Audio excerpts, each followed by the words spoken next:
the dream world. The girl with pretty eyes.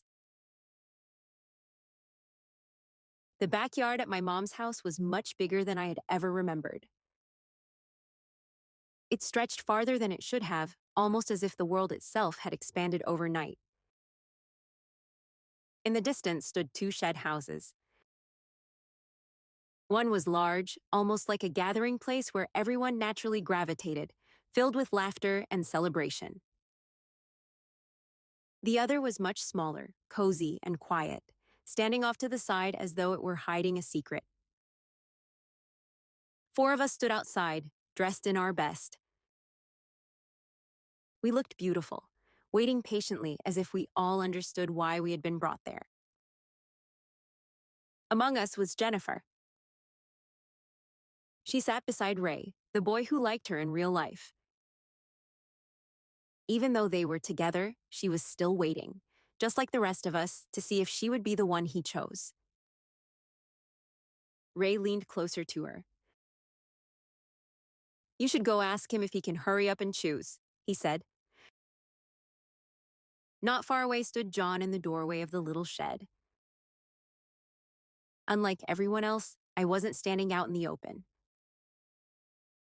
Instead, I found myself tucked slightly behind something, almost like a curious cat peeking around a corner. I wasn't hiding because I was afraid.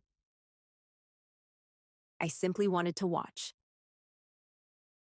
To observe. I wanted to see what he would do before anyone noticed I was there. From where I stood, only part of my face could be seen. Just my forehead and my eyes. Then John looked around at all of us. A warm smile spread across his face. "You're all very pretty," he said. The world seemed to pause. For one impossibly long moment, everything fell silent. Then he smiled again. But his eyes met mine. "I want the one with the pretty eyes." He was looking directly at me, pointing at me. Out of everyone standing there, he had chosen me. I was stunned. I hadn't expected him to notice me at all. I wasn't even fully visible. He could only see my forehead and my eyes, yet somehow that was enough. The other girls accepted his decision without protest.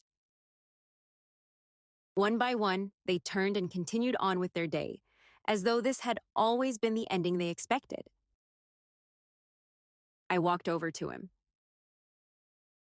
As I reached the doorway, he smiled at me.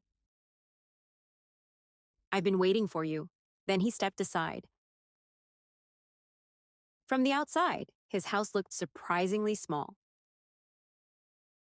Just another little shed. Nothing extraordinary. I stepped through the doorway, expecting to find nothing more than a small room. Instead, I stopped. There was no room. There was a world. Reality shattered. The inside stretched endlessly before me, impossibly larger than the outside could ever allow. It was as if I had walked through a doorway and into another universe entirely. Neon light spilled across everything. Shades of red, blue, green, pink, and purple painted the world in colors so vibrant they almost seemed alive. Massive buildings floated effortlessly in the sky, glowing against the endless horizon like something from a futuristic dream. Every direction held another impossible sight. It was breathtaking. The little shed hadn't led into a house. It had led into another world.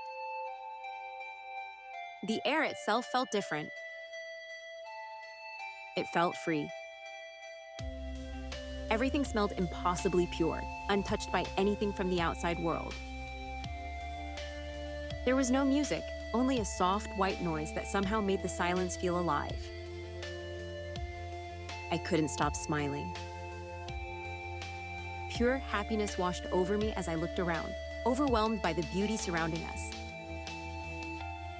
Everything felt magical, limitless, and alive. Then, somewhere in the distance, I heard it. The faint sound of tires racing around a track. I looked toward the sound. When I blinked, the glowing city had disappeared beneath us. Somehow, we were already on a racetrack about to start the race. It wound through the impossible city like ribbons of light, twisting beneath floating buildings and neon skies. The track shimmered with vibrant colors, making it feel less like a race and more like we were flying through someone's imagination.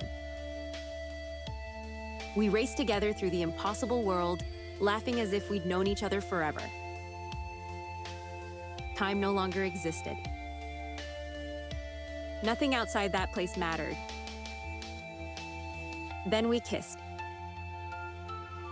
The instant our lips met, it felt as though fireworks exploded inside my mouth. My heart pounded wildly against my chest, racing faster than it ever had before. It felt as though every glowing light in that impossible world had burst to life inside me all at once. For one perfect moment, everything else disappeared. Later, we found ourselves surrounded by a crowd of people. Voices echoed from every direction as people moved around us. For the first time since entering that extraordinary world, I couldn't see him. In the middle of all the chaos, we lost sight of one another. Yet somehow, despite the endless sea of strangers between us, we were both searching, trying to find each other again. Then our eyes met. Even surrounded by everyone else, he had found me again. He smiled. It was gentle. Warm. His eyes, his smile, they seemed to light up the chaos around us. That was the last thing I saw. And then I woke up.